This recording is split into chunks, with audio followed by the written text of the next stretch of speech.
Well, hey, everybody, it is Casey Jaycox with the Quarterback Dadcast. It's a Monday morning in August 12th. This episode will come out here in a few weeks, but I'm excited for season 5 to carry on. I'm excited for this change in going from only audio to only video. And our next guest and I were just joking about how, in the wide world of work of coaching, consulting, I tell my clients, hey, don't let the start stop you. Yet I was not taking my own advice. And I was, for some reason, telling myself all the reasons and excuses not to do video. But now you get to see my bald head and my green shirt, matching my guest, the one and only Benjamin Mena, who is the managing partner of Select Source Solutions in DC. He is also, for nearly 4 years, been the host of the Elite Recruiter podcast, which I was graciously enough to be a guest. Now the roles are flipping.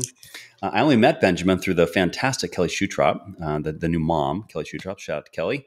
And Benjamin also is a UCF grad, but more importantly, we're here to talk to him about Benjamin the dad, and how he's working hard to become that ultimate quarterback or leader of his household. So further ado, Benjamin, welcome to the Quarterback Dadcast. I'm excited to be here. I'm so grateful that I had you on also on my podcast. And you just said something like my podcast has been around for almost 4 years. I have to go back and double check that. That can't be real. It feels like it just started yesterday. Yeah, well, I rounded up. It was like 3 years and 7 months, but I rounded up.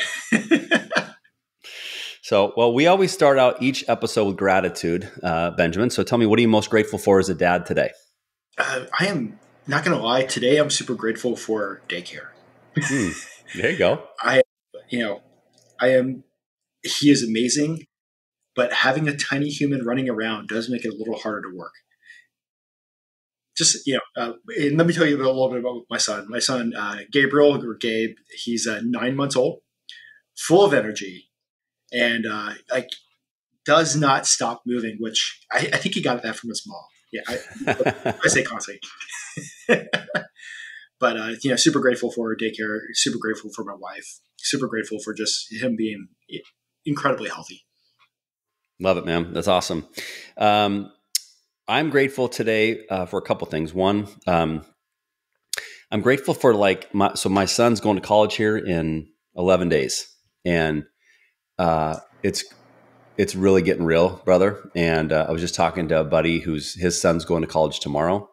And I was saying, how you doing? Like, hi, Mom. He's like, we haven't really thought about it too much. And literally, I can feel it coming here. I got to be careful here.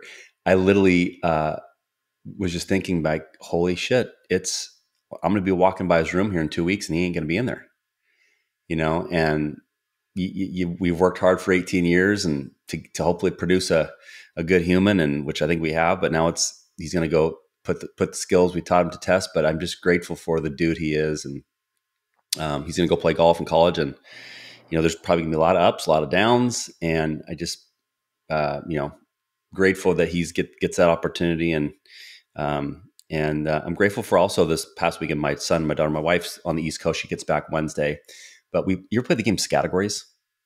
I have not, but I've heard of it. It's like this old school, like 80s game, or I think maybe 90s. And it's funny, it's one game we don't play very often, but when we do, it's like so fun. Like you roll a dice and like it's, but it has letters on it, and you like try to like describe categories, and you have like a minute timer. So it's sometimes like when I get stumped, I'll make up the most random weird shit. It's like, dude, that's not a word. And I'll be like, yeah, it is. And so then they freaking ask Siri, and they're like, Dad, you're freaking full of shit. Didn't do it. So we had a lot of good times and laughing. So I'm grateful for that one-on-one time with my kids I had with, but anyway, I could keep talking, but this is about you. Wait, hold on a second. I'm going to have to worry about like Siri answering questions and be like, this is the way the world works, son. And all of a sudden he's going to be like, hey, Siri, check this out. And even you're also going to have to worry about, so my son's girlfriend's sister. No, sorry, sorry, I get this back. My daughter's friend's sister. Okay. I said it. My daughter's friend's sister. She asked Alexa, hey, Alexa, is the tooth fairy real? And Alexa aired him out. Like he said, no, it's a fictional character. Like, come on, Alexa, let's go. Help. Don't be throwing us parents under the bus. Like, give us some time to make the tooth fairy worth something. Oh, man. Gabe's 9 months right now. I can't even imagine how Alexa, Siri, OpenAI is going to be by the time he's able to talk to him. Dude, seriously. Well, I saw the stat yesterday on TV. when was it? I can't remember what TV show I was watching on a sporting event, but they said 15, 18 years ago, like Hulu, Netflix, Prime, and none of that existed. Gas was a certain all these things were different, but in 10, 15 years, what's it going to mean? That wall behind you is going to be like, I'm going to hit a button. It's going to flip around and turn. All of a sudden you're on a spaceship going to Uranus or something. Okay. So you briefly mentioned the G-Man, Gabriel, Gabe, but talk a little bit about, maybe tell me how you and your wife met, and then talk about, at the young ripe old age of 9 months, but what's Gabe, if there's anything he's kind of excited about so far, what is it? So which one do you want me to start off with? Me and my wife, or on Gabe? Either one. So we'll go into the story of me and my wife. So many years ago, a galaxy far, far away, aka Tampa, Florida. I actually lived in Tampa, moved to Tampa from Orlando, and I was everywhere in Tampa. I was a recruiter during the day. Outside of recruiting, I was putting on running events. I put together the Tampa Corporate 5K on top of other charity events. So I was just all over the running community. And fast forward, after 3 years of doing this, I go to a running event that I just got done hosting, 1,000 person, over 1,000 people showed up to an event I hosted. So went to a running event, and all of a sudden a girl sits next to me and she's like, "Oh yeah, I've been in the running community for 4 years." And I'm like, "Who are you?" Literally, I was just like, "Who are you? I know everybody." And then she's like, "I don't know who you are." And then I was kind of taken aback, and I'm like, wait, I've been showing up to every single event week after week, promoting events, doing this, getting to know everybody. I'm like, how do you not know who I am? I think I even said that. Which, I'm most of the time, if you ever hear my podcast, I'm typically more on the humble side of the house, but I was just kind of blown away. So we started chatting a bit, this and that. And she's like, "I'm training for my first marathon." I was like, "Oh, that's awesome. That's amazing." And I'm like, "What marathon is it?" She's like, "It's up at the Ohio State, one of those schools or somewhere up there." And she was like, "I'm running with my friend." And literally the next thing I said was, "Your friend will never make it to the start line." Fast forward to the race, which I ended up, taking care of her dog while she was up there. Her friend never made it to the start line. The only reason why I actually knew this is because typically a first-time marathoner, there's all these numbers behind it. 33% of the people that actually sign up for the race don't even make it to the start line. So if she's super determined to do that, wow. And her friend wasn't even at the running event, I was just like, I've seen these numbers before. I'm like, your friend isn't going to make it. So that's how we initially hit it off. And I think it was the second time I ran into her. I was like, "Hey, I'm moving to DC in about a year. That's where government contracting is. I want to go grow in that space." I was like, "Cool, nice to meet you. And then I'll find you a boyfriend. I have plenty of friends that I can hook you up with." And fast forward, we moved to the DC metro together. Got married over in Bordeaux, France. Oh wow! Oui, oui, oui, oui. The wine budget goes so much farther there than it does in the U.S. I'll just say that. But we actually love France. We actually just took Gabe to France around the 5-month mark. So he's already been an international traveler. We were over there for about 2 weeks. But if for anybody listening that is a dad or looking at getting married or any of that stuff, we got married in France for about a quarter of the price of getting married in the U.S. We rented a mansion in downtown Bordeaux. We had a just shy of a Michelin star dinner for a fraction of what it would be in the U.S. Yeah, it was awesome. I highly recommend destination weddings are the way to go. But fast forward, I'm sure there's probably not going to talk about this too much, but I know that getting to the point of having a kid for many people can be hard. We had our challenges, we had our struggles. We actually, after a few different times of, losing a pregnancy, we decided to take Alyssa. We actually scheduled her birthday trip back to Bordeaux so she could go drink all the wine. We found out the day that we landed in Bordeaux, she was like, "I'm not feeling good. I need to go get a pregnancy test." So we found out while we were in a special place for us that, she was pregnant with Gabriel. And, absolutely amazing.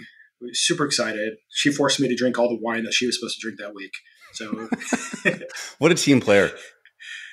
what you said? What you said that again? I said, what a team player. I'm trying. You get these Grand Cru Santa Emilions for like, pennies on the dollar compared to the U.S. It was tough that week. Just trying to live, make sure that she was living vicariously, through me for the wine. But fast forward, Gabe was actually born a month early. Was in the NICU. Really, just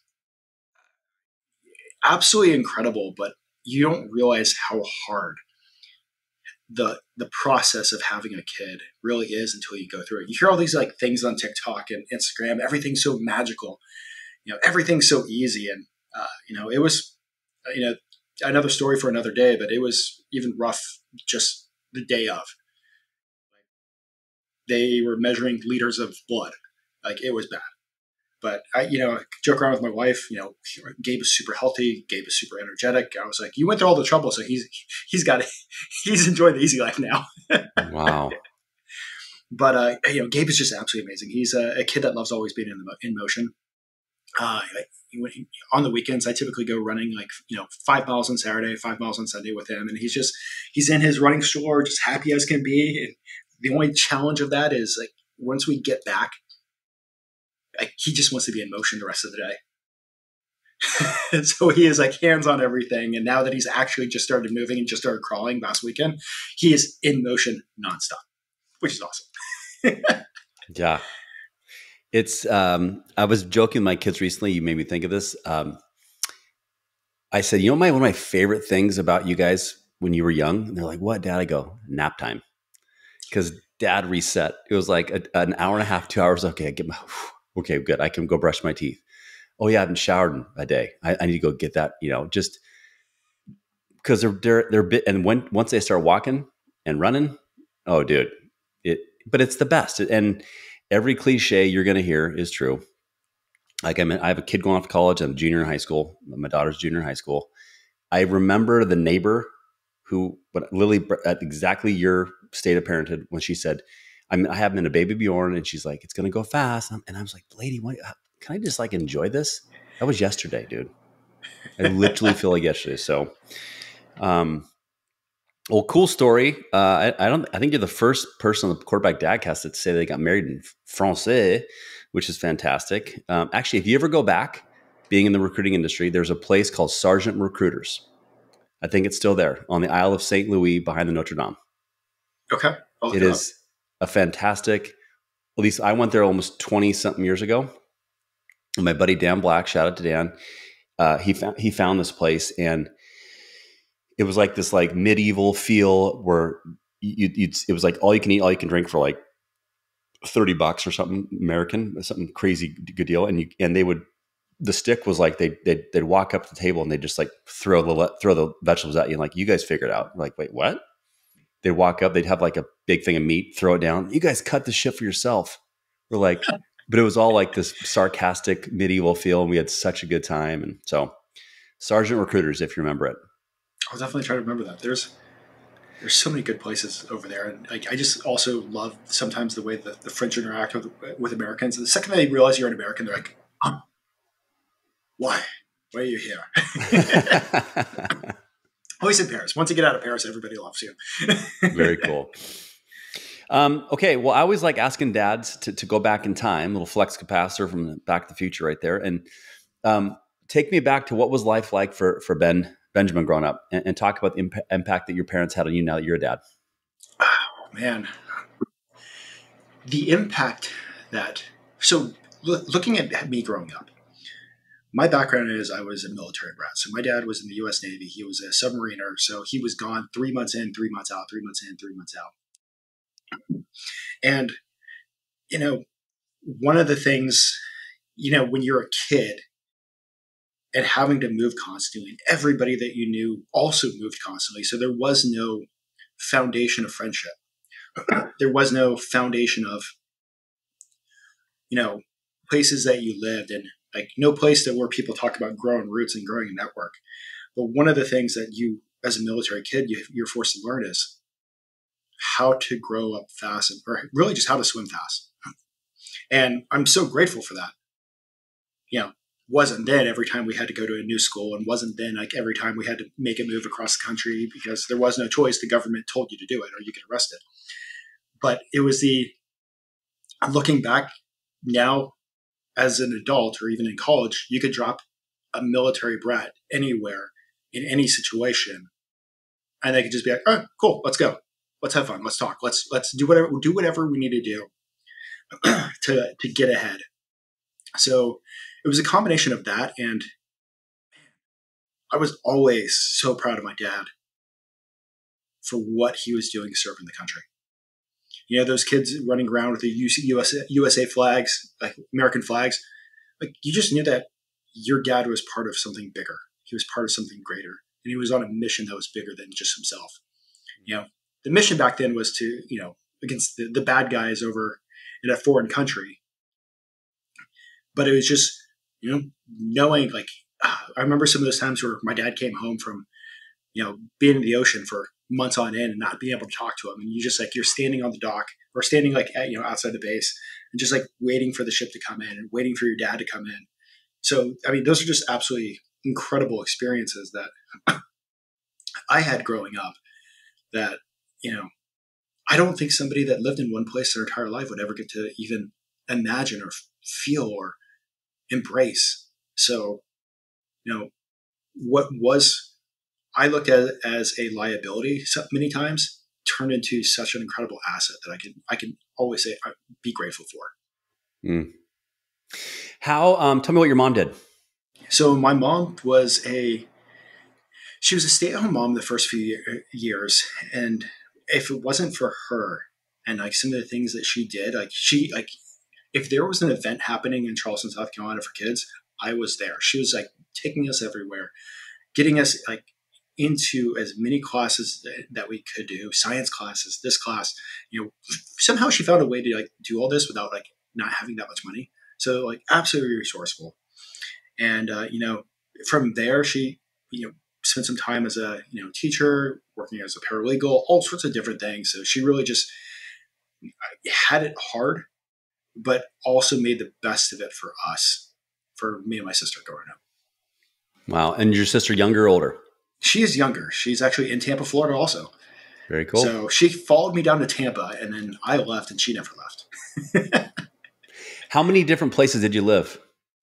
So I have overall, I'm going to have to count this out, was born in the Virginia Beach area, Charleston, South Carolina, Seattle, out by Seattle, Washington, Cocoa Beach, Florida, Orlando, Florida, Jacksonville, Florida, Tampa, Florida, Arlington, Virginia, and now Richmond, Virginia. Wow.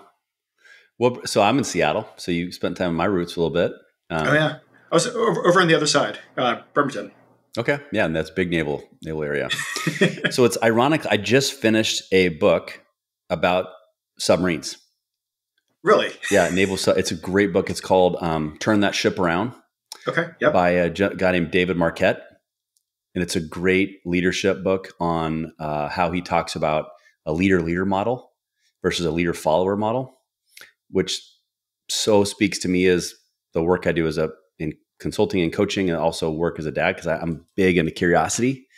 And leader is really that curiosity drives it, where you get people to kind of think for themselves, think on your feet. He talks about a thing called deliberate action. But he was stationed in Hawaii, and if you're into like leadership and obviously submarine, because your pops did that, like it might be a good book to check out. So I got to tell you 2 submarine stories real quick. So back in the day, the military used to have this thing called Tiger Cruises, where young boys would actually get to go on a submarine for the weekend. So we'd get dropped off at one location. We would go with a full weekend deployment, come back like at the end of the weekend, get dropped back off with our family or our mom. But 2 of the things that happened on there were just absolutely crazy. So one of the times, they actually it was like an old, when you think of like an old rusty sailor, like this guy was what you can imagine of like somebody that's been in the Navy for like 25 years and he has embraced every single thing, and he'd be a pirate if like pirates were a thing today. So on these Tiger Cruises, we're supposed to do like all these things to get a badge. He actually, one of the times he's like, you're supposed to like check out these missile tubes. So he actually grabbed me by like little scrawny me by the back of my shorts, hung me down this missile tube that's like a 2-3 story drop. And he's like, "Arr, this is where I lost my finger." It's just like about ready to drop me. And I'm like absolutely freaking out. But, part of it was try to check out these missile tubes and what your dad does. Another time was one of the things that they do on the subs was these emergency dives and emergency surfaces. So quick, like 5 degree, like see how that is, 10 degrees, see how that is. And once we hit, I don't remember the exact degree level, but all the sailors had me sliding down the missile compartments, kind of like almost like a slide as we do these dives and surfaces. One of the time I slid so far and so fast, I hit the wall, went flying up, and I just missed like the bolt that went, this gigantic bolt sticking out like this far. And it was just like great way to, U.S. Navy almost made the news. Kid gets impaled on a tiger cruise during emergency dives. Holy cow. How, so when I was reading that book, I was trying to like visualize what was it like to be on a submarine and not getting claustrophobic. So like when you first did it for the first time, did you ever feel like, I mean, as a kid, you probably like there's so much space. Like the doors are so high. Like there's so much space when you're a kid. But like looking back now, like how tall I am, I'd be like sitting there going underneath like every little door intersection, and I see that. But think of these things. They're like multi-stories big. It's not like you're in a small box. Like these are multiple levels, multiple stories. It's almost like you're in a gigantic townhouse or a gigantic building that's under the water. wow. I can't even imagine that. Tell me, what did your dad do in the military for the submarine? He drank coffee all day. I'm sure he did more than that. That's what he told me he did for the 24 years. He was like, I'm officially a coffee drinker. Is it like, cause secret clearance, he couldn't tell you? I mean, he did have a secret clearance, but it was mostly, he was doing electronics work. But the coffee story always just played so much better. And there was a war story he told me constantly that I'd never got until probably about 10 years after I graduated college. Just because, you're a kid, you hear these stories. Like, yeah. It was like, we were tracking the Russians in the middle of the North Atlantic. The storms were so bad, we were doing 360-degree rolls, but I never spilled a cup of coffee. And you hear this as a kid, and you're like, oh, yeah. Yeah, like 10 years later, I was like, that doesn't work out. Yeah, that's pretty impressive, Pops. I almost got like that feeling in your stomach when you're like on a roller coaster, 360-degree rolls in the ocean. I'm a hard pass on that one. So they don't actually do that. So that's why it never made sense. Because like it's actually, once you're under the water, it's actually pretty calm. Unless you're doing the emergency dives to the surface or, emergency raises or emergency dives. But yeah, once you're under the water, it's super calm down there. Wow. Where do you think, or how long did it take to get the skill of being able to adapt when you moved as a kid? And how has that skill helped you in life? I think high school is where it really clicked.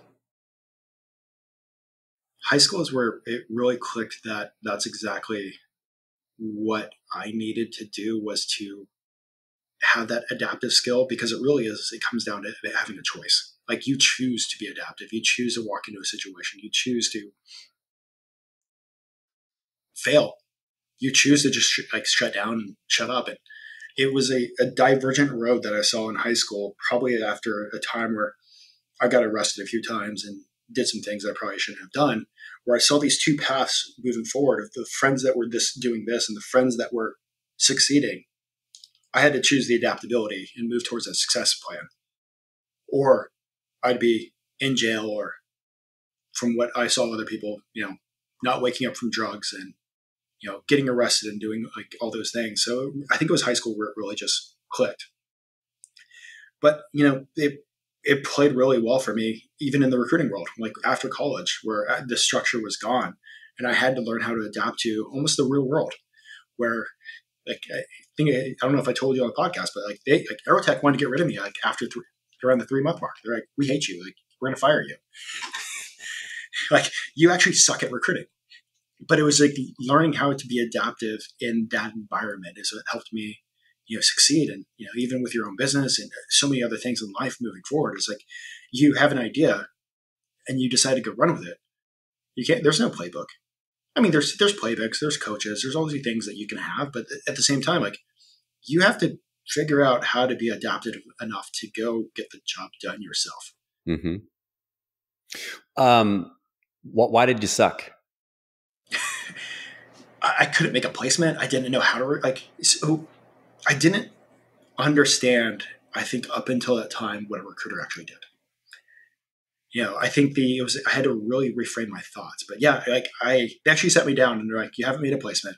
You suck at recruiting. The only reason why they're not getting rid of you is because you're just putting in the work. Like you're exceeding the work levels of what we're telling you to do. You just don't know what the fuck you're doing. Love it. And what age were you at? Do you remember? I think this was like 21, maybe 22. Love it. Love it. But those are stories I think that like as a dad, you probably end up sharing with Gabe. And I hope those are stories you share with your team and other younger folks, less experienced folks because I think sometimes when there's younger folks or less experienced folks, they see someone who's having success like, oh, that must be easy. But like, I think this is where the power of, like I always say, humility and vulnerability, sharing these stories of where we sucked, because we all suck in life. We all struggle. We all have gaps. We're fighting the fight to get better each and every day. No one's got it all figured out. If they think they do, I don't believe them, because we all have areas to get better. But I think when we share stories of struggle, I think that's where you kind of help that kind of back to the book I talked about by David Marquette. It's like just that you create leaders to lead for themselves, which is back to fatherhood. We want, as dads, we want to create better humans. We want to create critical thinking skills. We want to make them not relying on us so they can go out being successful so they can hopefully pay for us in an assisted living facility, Benjamin. We joke about moving to France just that way that when he has that, we have the healthcare too. But yeah, I get that. Yeah, exactly. If you were to, so let's stay on this path of growing up, military brat, bouncing all over the place. As you talked about being adaptive, but tell me a couple other like core values that your mom and dad taught you that were like, these are the must-haves, and maybe a story or two of how those really set in for you that you still use to this day. I think one of the biggest things both my parents taught me was just the how to work hard. And that was one thing that a lesson that I got really good at. And I don't want to say perfected, but it became such a focus that down the road, I didn't learn how to work smart because I knew I had so many times in life where I just ground my way to success. If I could work hard, I could work myself out of any situation. So my dad, because of my mom and the support and everything, my dad got out of the Navy, retired from the Navy with 2 master's degrees, hugely influential by the time he got out. And, because of that, everything that they did, I also got to try a lot of sports. And many of them I sucked at. Soccer I sucked at, basketball I sucked at. But I found a sport where I was actually semi-good at. And, I kind of wish I found it sooner. But it was a sport called running. Like, picture this. I'm in high school. My soccer coach is sitting there just like, hey, like, literally on the sideline is like, I'm just not going to put you in today. Like, you're really not that good at this, but I really want you to go become like a runner. He's like, you need to throw all your effort into running. He's like, you're good at that. You're not good with the ball. And, luckily from there, and the hard work that my parents taught me, I'd be out there sitting there training at like 6 a.m. The summer before college, like I didn't have the money to pay for things. So I do my work. I was probably running about 70 miles a week before college.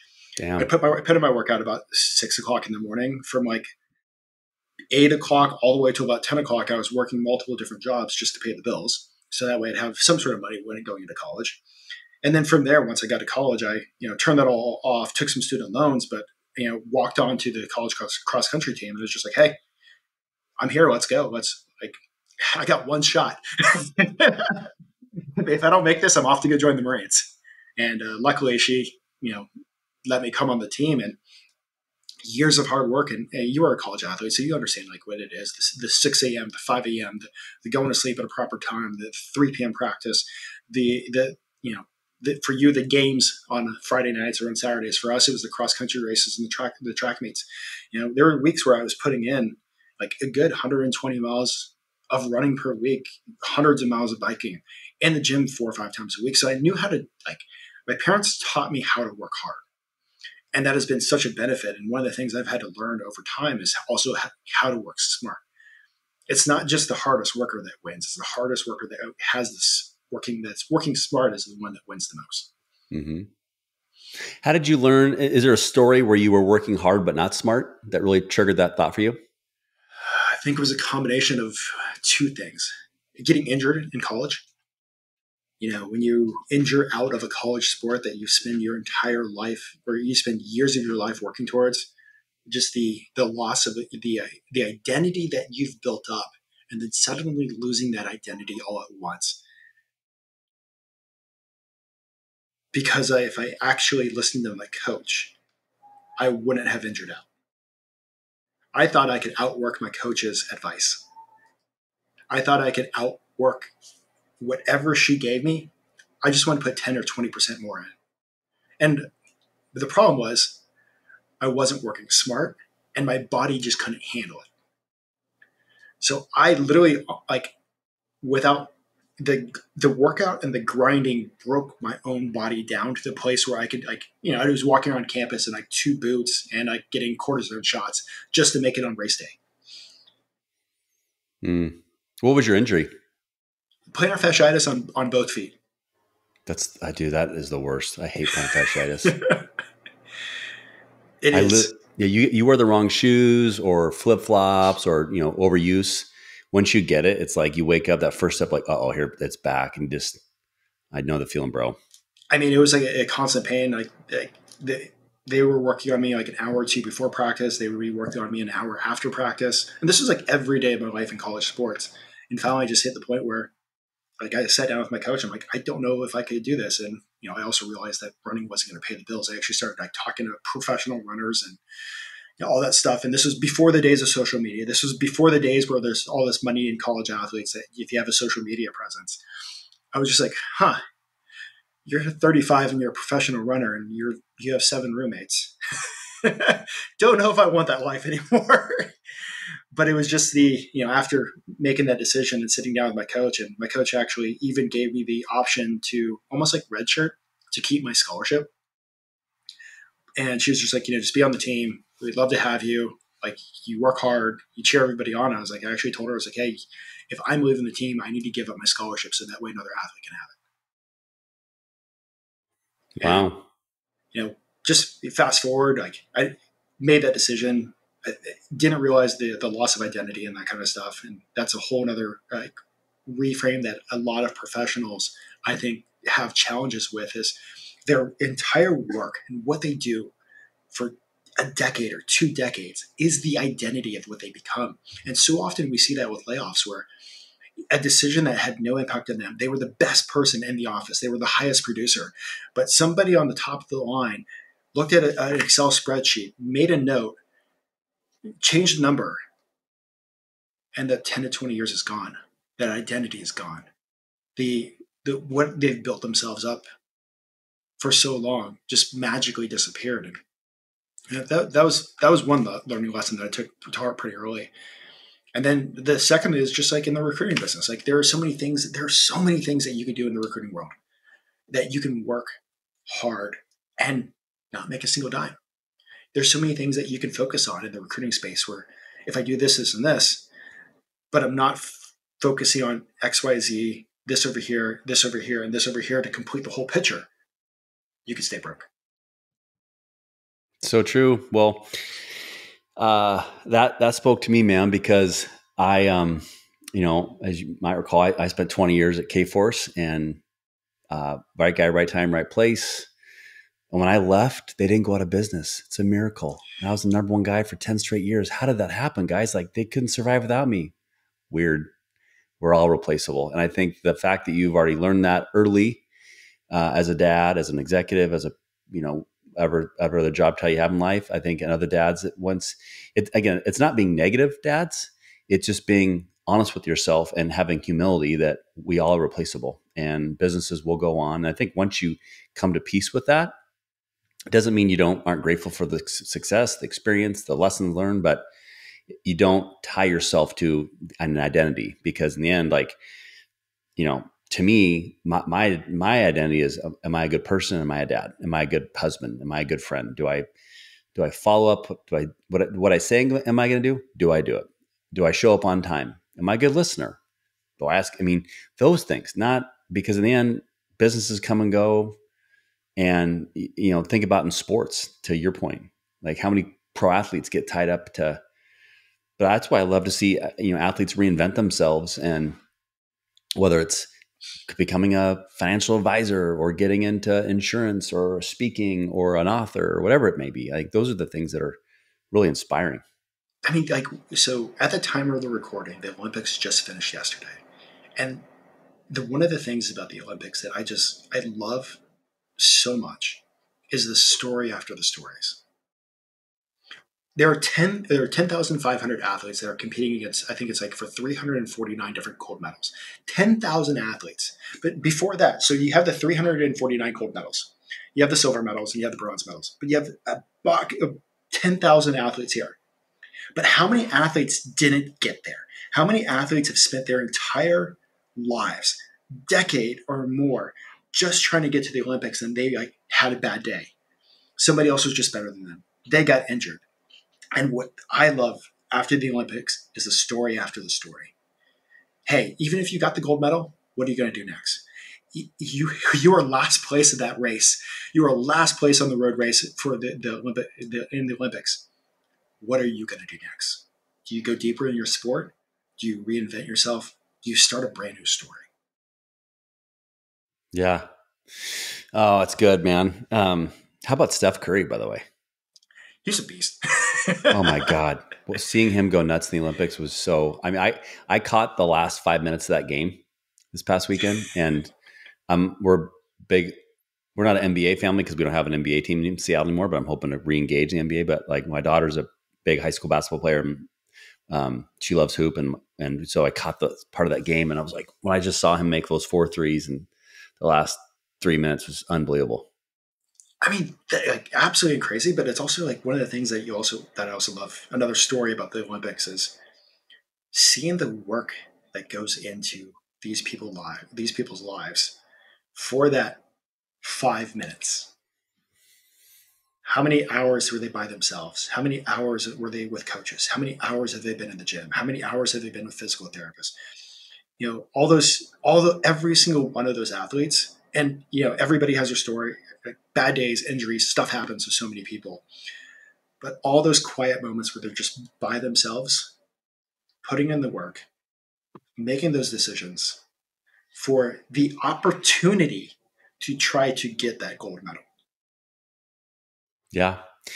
I mean, man, I love what you just said there, because I mean, that's whether it's in business or sports or like every day we have a choice. Every minute you have a choice. Every second you have a choice to get better, get worse. No one stays the same. Some people might say that's corny. I think about life like that. I think about, and I like, for example, my daughter, I saw a video that Steph Curry did. He does form shooting. Like, so people don't know form shooting. You're literally taking a ball in one hand and you're making a 2-footer. So she has to make 5 from 2 feet from the left side of the hoop, 5 from the center of the hoop, 5 from the right side of the hoop. And she has to make 5 in a row from each spot before she goes to the next spot. And we do that before we shoot anything.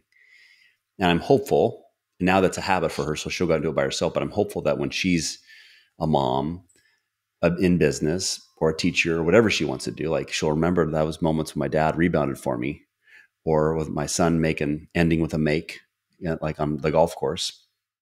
It's like, got to end with a make and end with something positive before you leave. Hopefully he'll remember that. Like in business, maybe he gets into sales. I got to end with one positive phone call.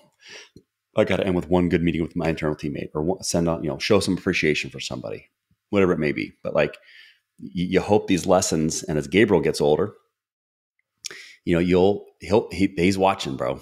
They are watching. You don't realize it at at least I didn't as a younger parent, but they are watching. And they are more as taught by watching than what we speak. And so how you treat your wife, how you treat people around you, when he's crying and freaking out, are you going to freak out with him, or do you stay calm? Like all these moments are like, they're watching. And so like, if there's a younger dad or an older dad, as you're reflecting, as we're talking through this stuff, like, the story isn't written yet. You can go change the story, change the narrative, be the person you want to be the dad you want to be the husband you want to be. It just goes back to what you said earlier, being adaptive, but having a choice, I, as your wife said, go ahead. I was gonna say, like, he's 9 months and I'm just blown away by how much he like tries to copy, or like how much he already knows. So like I try to buy my wife flowers like every single week, and most of the time I actually take Gabe with me to go get the flowers. Love And the it. second the flowers are like in the cart, he just gets so excited. Like I can put other things in the cart, like food and stuff, and he's just like whatever. But once it's the flowers, like he's just like yay! So good. Back to your question though. Yeah, but like what a cool experience that he's now when he, has his life partner. He'll remember, this is what we do. We get our wife flowers. We get our girlfriend flowers. This is what my dad taught me. Like, and I bet he'll remember that type of stuff, and, I guess, so is your wife Alyssa? Did I hear that earlier? Alyssa, yeah. Okay, Alyssa. So as you, I love nicknames. So I'm already calling him the G-Man. As the G-Man's getting older, as you think about like lessons she's learned from her parents, lessons you've learned from your parents, what do you think will be tell me what you think the life lessons you want to teach him that are going to help him be successful in life?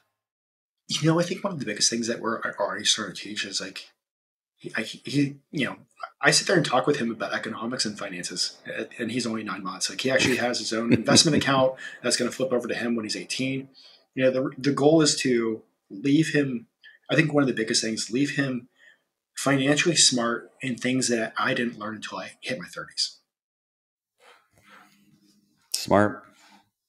If I can give him a launching pad, whether lessons learned, smart money, he could chase some of the things that he wants to chase rather than chase out some of the things out of necessity. Yeah. I mean, I think there's some high schools are getting better at bringing financial literacy back into the education class. When I was back in the 80s and 90s, we had this thing called home ec, where we learned finance type stuff. My wife was really, really good at like finance and balancing a checkbook. And I think those are skills that we as parents really should, if you're not doing that, like what Benjamin just talked about, like focus on those life skills, because it's really where you can help them. What about what about from an EQ perspective, like an emotional intelligence perspective? What are values, or what are thoughts or skills you want to see Gabriel get good at? I want him to get good at being nice but strong, being kind but firm. And Tell me what you mean by that. I think it was like one of the things when you're growing up and you have to learn how to be adaptable is also you learn how to, almost sometimes be a people pleaser, but also you also learn to, like, I think I was too nice growing up, and that was one of the things that really just, it played well, but it didn't play well where it needed to play well. Even in the recruiting, like, that was one of my problems, like I sucked at recruiting. I was just too nice. I was like, it's our job for everybody to get jobs from us, right? No, it's our job to we have a client to make a placement with them. We don't get people jobs. We help companies find people. And it was just you get on the phone and you start talking, everybody, like, I'm having an amazing conversation with this candidate. Does the candidate fit the job? I think so. So I think I want him to be nice, be kind, but also understand that kind and nice, you don't need to be a pushover, but you can still make things happen and be a good person. Love it. Love it. One question that I like, and I don't know if you're too in your early phases of fatherhood, but I'll still ask it anyways, is in your 9 months as your dad life, your dad resume still hasn't fully been written yet, but I'd say you're in the rookie year. I like to ask dads, what's an area of your dad game that maybe you don't like where it's at right now, that you might realize it could be a gap that you're working hard to, that you don't like it, but today you're going to commit, like, hey, you know what? You're right. This is something I suck at, but I'm going to make a decision to become better. And let me lead my witness a little bit. Like one of my gaps that I get to talk about on 267 episodes is patience. As a competitive dude, sometimes my patience gets the best of me. But I would think through this podcasting journey, it's gotten way better.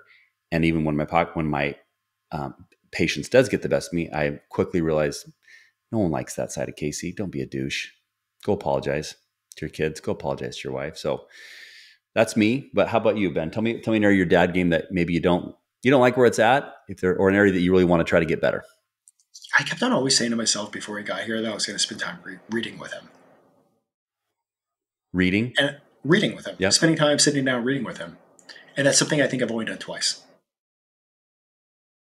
That's a great answer. I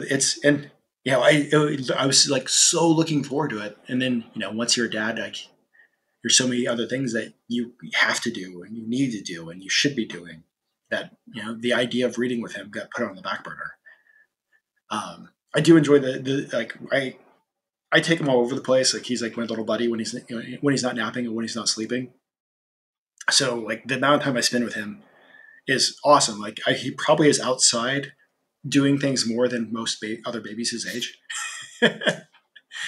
I realize that most dads out there, even with little ones, aren't out there running with them and taking them shopping and doing all this stuff. Most of the time when you're at the store, guess who you see? You're supposed to see a mom with it. And half the time I'm like, Alyssa, take a break. I got him. We're going to the store. We're going to go shopping. We're going to go this. We're going to go for a run. So, but yeah, just sitting down quietly and reading and slowing down is something that I always said that I wanted to do, that I need to actually do more of. You are not only the first podcast guest to get married in France, talk about that, but you're also the first person to talk about the gap being reading. So I feel like I should give you I don't have a t-shirt, or maybe I'll give you an air high five over the interwebs, but what a great one. The gift of read. I love reading. My kids, I always give them a hard time. Like, can you guys even read? And because we're a sarcastic family, like, yeah, funny dad, but like they read a little bit for school, but like I'm hopeful that as they get older, they'll enjoy reading because it's a constant way to learn. And I think learning is fun when you find something that kind of ignites your passion. So I think that's a great answer. And I've seen the data, and now I know why, like, so many people, why it's so hard now that I'm living through it. But this data of kids that are around books, constantly around books, reading or listening to or seeing their parents read, there is such a difference when they get to that 20, 30, and 40-year mark. Like the data's there. And now I'm seeing like why most parents, including myself, aren't spending enough time there. So. Good answer. All right, man. Well, so we've touched on recruiting a little bit. We touched on the podcast a little bit, but let's get into some detail. If people have no idea who the hell Select Source Solutions and government contracting, and let's make sure people truly understand what Benjamin's about, what your company's about, and how can they find out more about what you guys are doing. So we are behind the scenes. Like the company is myself and my wife. We're both business partners. We do recruiting in the government contracting space. So we come on and help companies after they win work, or even consult for companies trying to win some work with the federal government. And we just come in like help them fill the positions behind the scenes. So government contracting is a multi-billion dollar industry. And at the end of the day, all government contracting is this very complex staffing companies that are required to do so much more requirements with the federal government just to make it happen. So that's why most people stay out of it. So, companies win this work. They have trouble filling it up. We come behind the scenes and get it filled. And we've had, I think, a combination of over both our careers have filled over $1 billion worth of government contracts. Impressive. Ourselves. So that's us during the day. That's the main focus. Most people here have learned about me from a podcast that I have called the Elite Recruiter Podcast. Actually, I had Casey on there as an awesome guest, and man, it's powerful. If you were in the recruiting space, you have to go back and listen to that episode. It was so good that I actually took notes, replayed it multiple times, and I'm like, you mind if I share like one of my favorite pieces of advice that you gave me?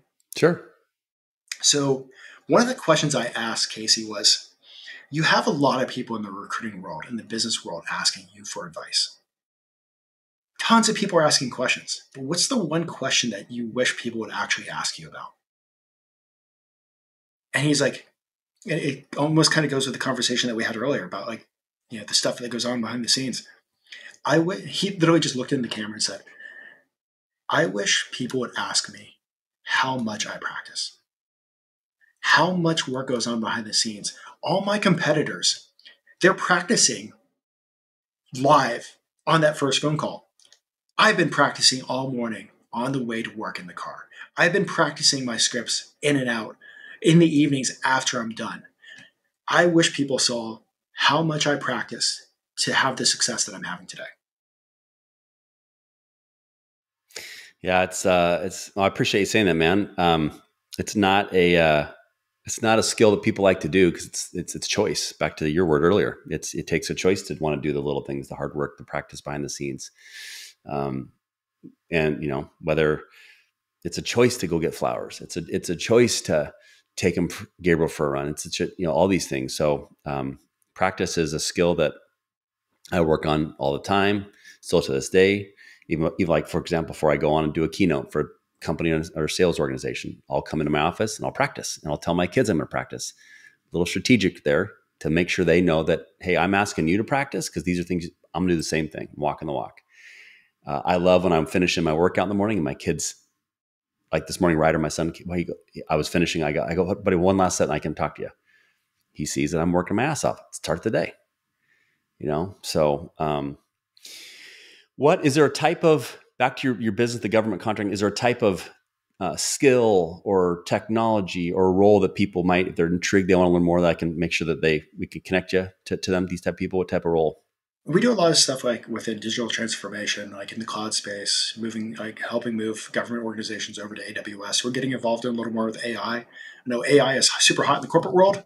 The government is always 5 years behind, but they're right now seeing all the excitement and getting involved in AI too. And we're also looking at moving a little more into the executive search side of government contracting too. So that's one thing that we've started repositioning our business for. Now that we have a tiny human, we have to make changes to live the life that we want to live, to help raise him the way that we want to raise him. Yeah, very cool. And where can people find the podcast?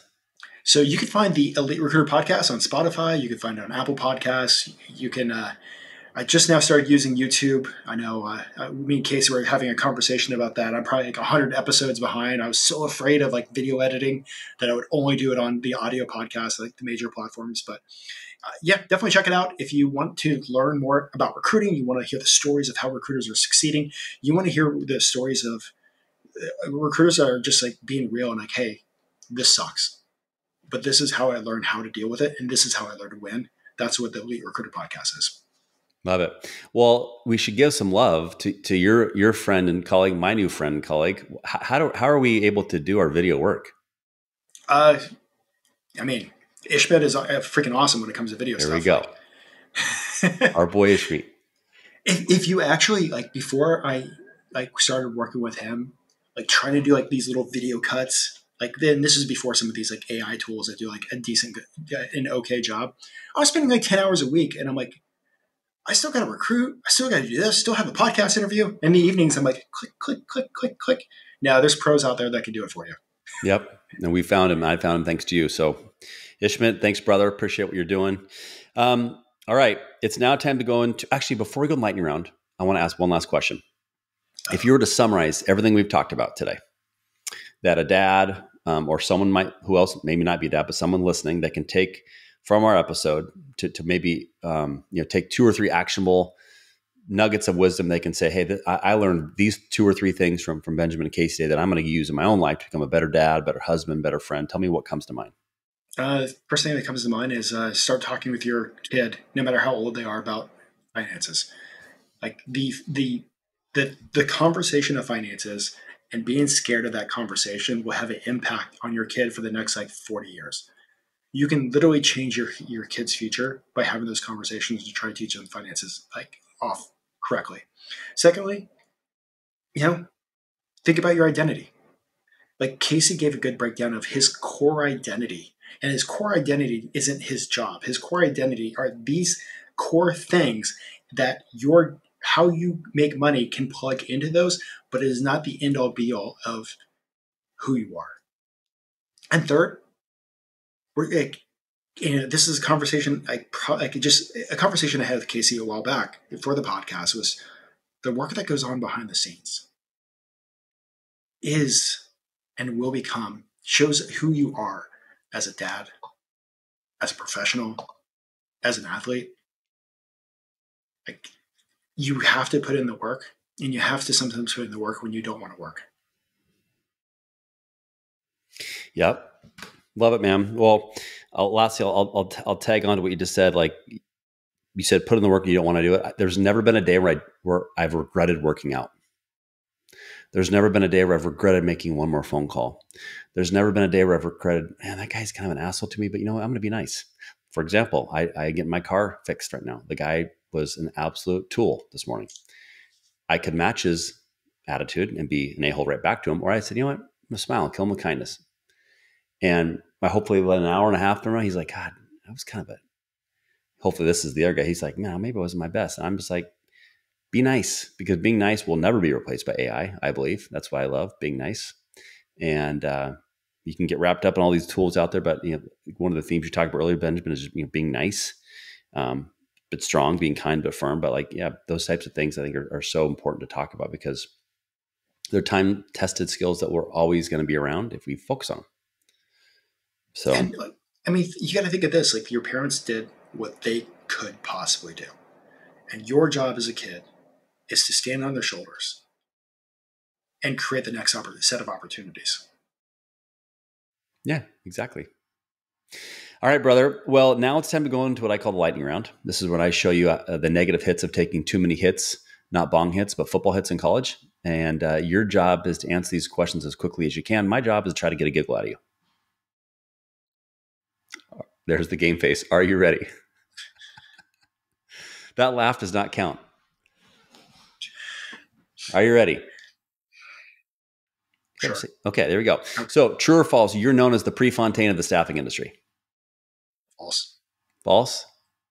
I think we should. I've never heard that, but Prefontaine, you're like the best runner in staffing history. I think we're going to try to get that all up.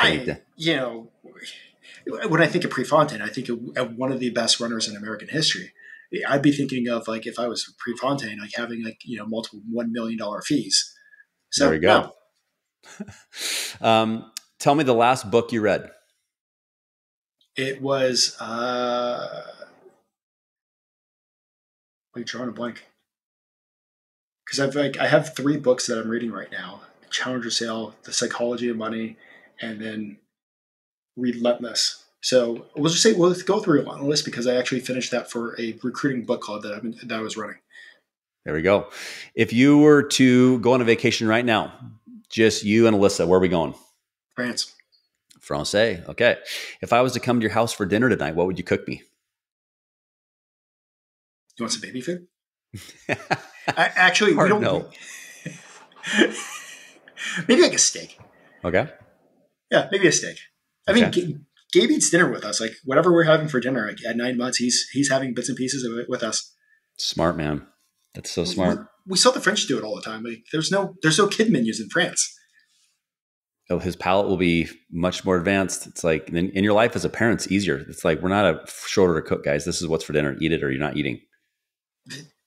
That's what they do over there. So we're adopting some of that over here. Love it. If I was to go into your phone right now, what would be the one song I'd be shocked you listen to? I don't know the name of it, but I have some French lullabies on my phone that play. So it'd probably be that. There we go. If there was to be a book written about your life, tell me the title.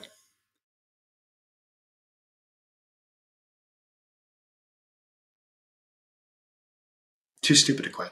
Too Stupid to Quit. Now, this book France has heard about it, Germany, Luxembourg, Netherlands, America. Everybody's hearing about this book. And now Apple's heard about it, Netflix, Hulu, they're all fighting for it and they want to make a movie out of it. Now, you are the casting director, Benjamin. I need to know what movie, what Hollywood star is going to star Benjamin in Too Stupid to Quit? I actually don't know any really Hollywood stars at all, so I suck at this one. Then pick somebody randomly. Let's go with Ryan Reynolds. How about that? There we go. There you go. That's a good one. He's in a movie right now, so there we go. That's a great answer. Okay, and one last question. Tell me 2 words that would describe Alyssa. a loving. I'm trying to narrow down to like the last one. Like, That's a hard question. Absolutely amazing.